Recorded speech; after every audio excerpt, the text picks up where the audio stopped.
Good afternoon, everybody. I'm Jack Long, the Mad Scientist, and today we're going to be discussing cleaning of the glue pot using a cleaning agent. Now, this particular product I pick up from a company called Adwood out of High Point, North Carolina in the USA, for those of you that's outside of the United States. I don't know exactly what the product is as far as, its chemical makeup, anything like that. What I do know is that since I have found it, I have not had to search beyond this group to be able to find a better product. This stuff works really, really well. It's cost effective, and you get multiple uses out of it. So it's not like you buy it once and you just throw it away. It's a little pricey. I think the last time I bought it was in the $130 range for, I think, 5 pounds, something like that. But it has multiple uses for it, so it's not like you just use it once, throw it away.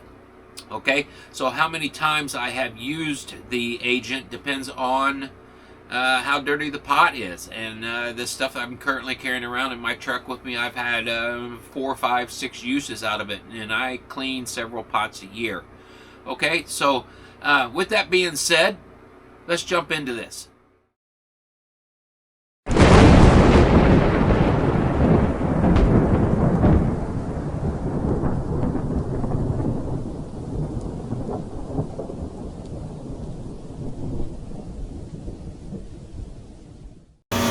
Alright, so we are doing a glue pot cleaning with the cleaning agent. What I've done in this is I've set my temperatures down here on the low side, 145 or so, and that is so we don't overcook our cleaning agent. The operating temperature of the cleaning agent is 140 to 160. Looks like this. When it goes in, it's kind of waxy. And so the cleaning agent itself, let me find it. See what we got here. Sorry about the noise, guys. It's an active shop, so these guys are producing parts behind us. And so this is what we got here. It's from Adwood, Superapid 401. If you call these guys up and you tell them you want cleaning agent, everybody knows what this is. It's a small enough firm that they'll transfer you over and get you to the right person. So you don't have to worry so much about remembering all this. Just tell them you need the glue pot cleaning agent. They'll know exactly what it is. So when I put it inside the pot here, I have stuck and yanked my glue out, got as much of it out as I could, and I have started the pot up, and I'm just waiting for this to melt down. And it's very similar to candle wax in consistency, so it kind of goes from chunky, pasty wax like this, and then it will flash over and has a viscosity very similar to water. So what I'm doing right now is just waiting for that to come up. Like I said, I'm starting under the low end of my temperature because I don't want to get it too hot. It will flash off and basically evaporate. So as soon as it comes up to temperature, we'll come back over and take a look at it.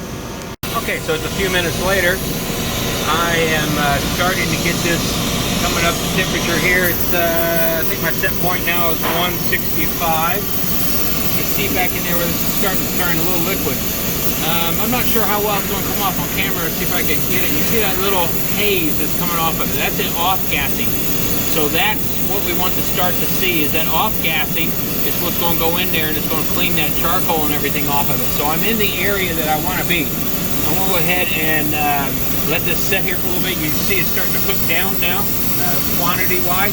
I'm going to add a little more to it. Just keep adding to it so it turns liquid. All right. I had mentioned before about the pot back here in this little reservoir.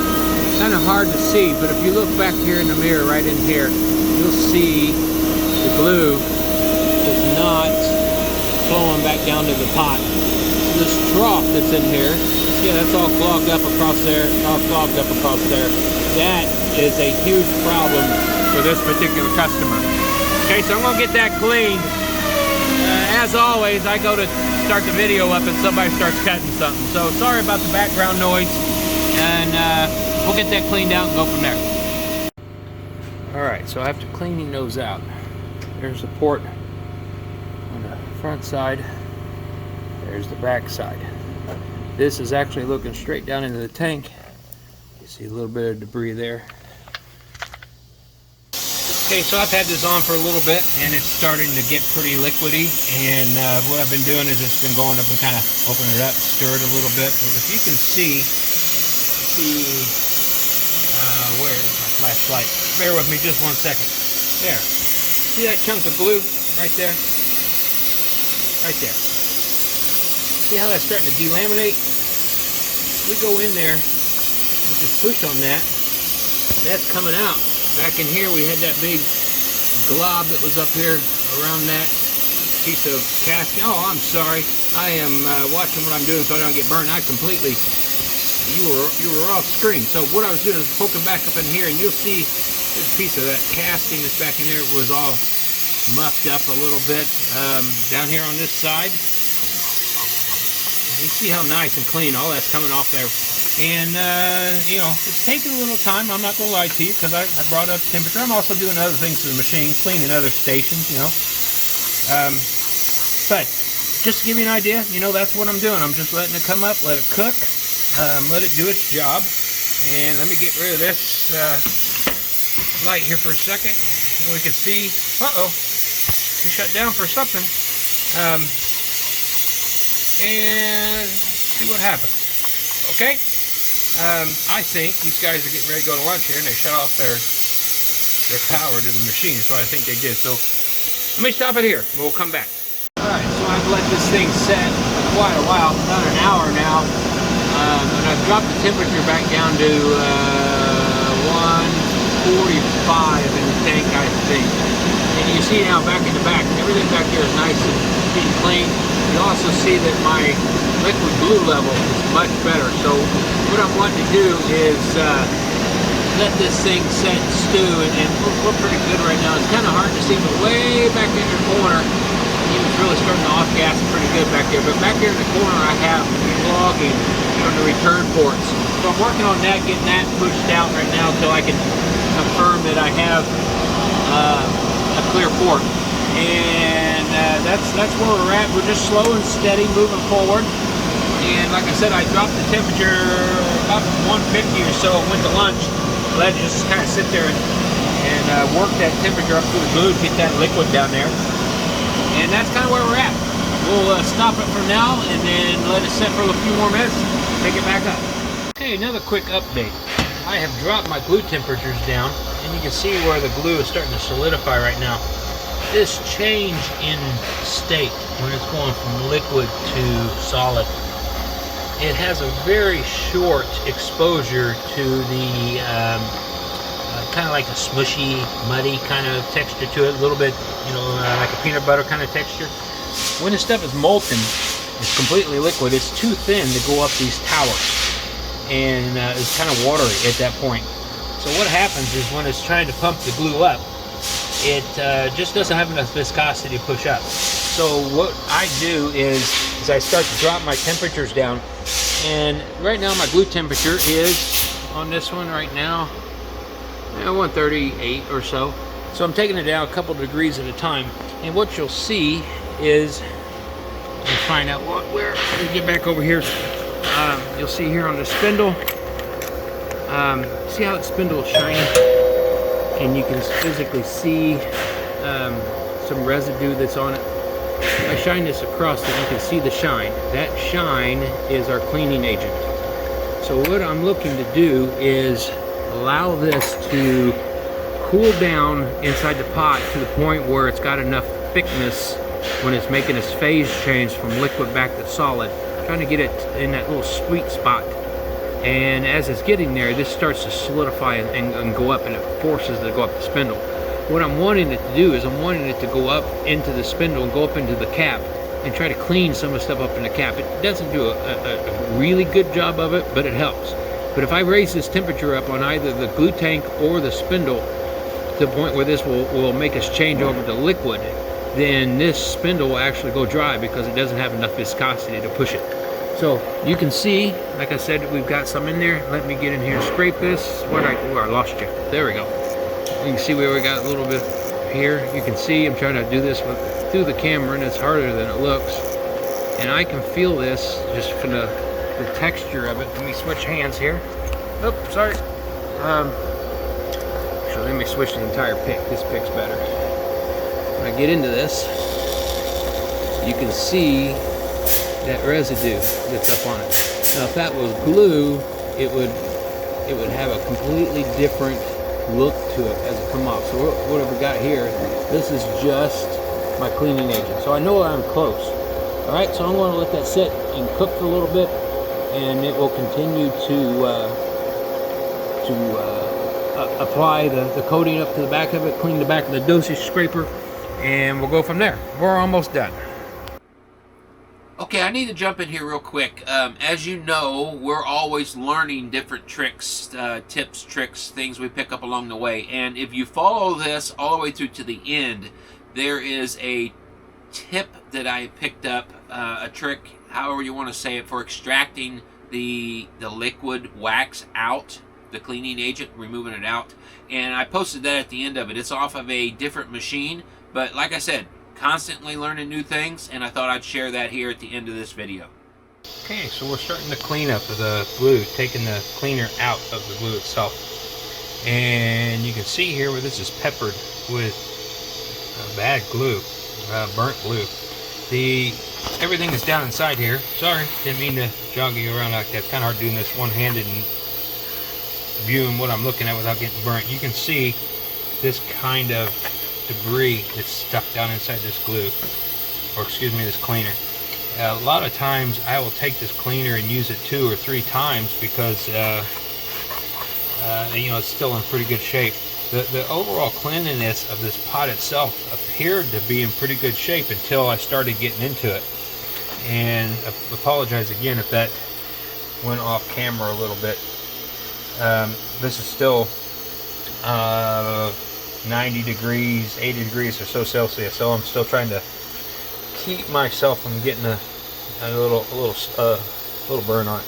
As you can see in there, all this is all burnt glue, and that's the kind of stuff that gets up into your tower, causes lines, and will drive you bat crap crazy. The other thing that, and it's kind of hard to see here, let me put this thing down here where it won't get in any trouble. All of this, although looks like it's all kind of covered up now with a waxy film, all of this is big chunks of glue. This is all, you know, major pieces that came out.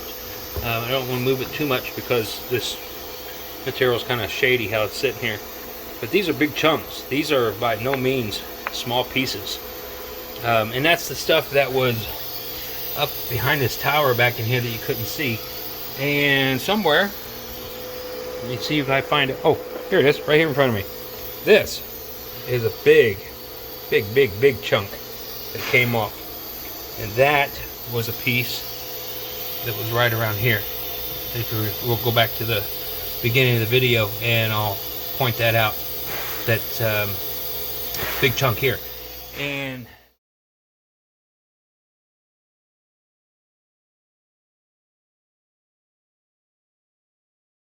big chunk here. And so what happens is that will eventually break down and get pulled up into your tower, get cycled around and create lines in your glue, and will drive you crazy trying to get it out. So we got this where it's cooling down now. I'm going to continue to clean this out and take the wax out, the cleaner out, and then we'll refill it and bring it back up to the temperature. And the flash off point of this is somewhere, the maximum temperature is 160, so I'm going to guess it flashes off completely, probably about the 170 range. Once the glue gets up to that temperature and it turns over and goes over and over and over, we'll process a panel through 2 or 3 times without the pre-mill and without any of the trimmers on, just to cycle glue onto the edge of the board, and that will take everything that's inside this and cause it to go up the tower and start picking debris and stuff like that out, and we'll go from there and then pick it up. Right, in my my never-ending quest to become better at this stuff and learning, sharing it with you folks, I am taking this cleaning agent out of the pot and dipping it into a bread pan. Right now it's about 1 inch thick, and so what I'm using is, this is all stuff from the $1.25 store. And this is just a cheap measuring cup, and I got one that will do most of it, and I'm using one of the smaller ones. You find it here. One of the smaller ones to get down a little bit deeper in that, and dipping it out, putting it in a bread pan. And when it got to be the point where I couldn't hold on to it, just take it, set it on the concrete, and the concrete will suck that heat right out of it and start to solidify, and then I'm back doing this. So lesson learned, if you're going to do this, buy more than one of these. I think that this one was only a couple bucks, $3-4 bucks, something like that. But buy a couple of these, and then that way when it gets too hot to hold, you can put the fresh one in there, put this on the concrete, let it suck the heat out of it until the second one gets too hot to hold, then you can take it back out. For anybody who's questioning whether or not this pot needed to be cleaned or not, that white tube that you see there, this sleeve, is for the fluid level sensor, and it was completely covered with the typical brown residue that you get from burning glue. And just sitting in there and let it cook like that cleaned all that up. So pot should be good once I get this out. So another trick we learned and sharing it with you today.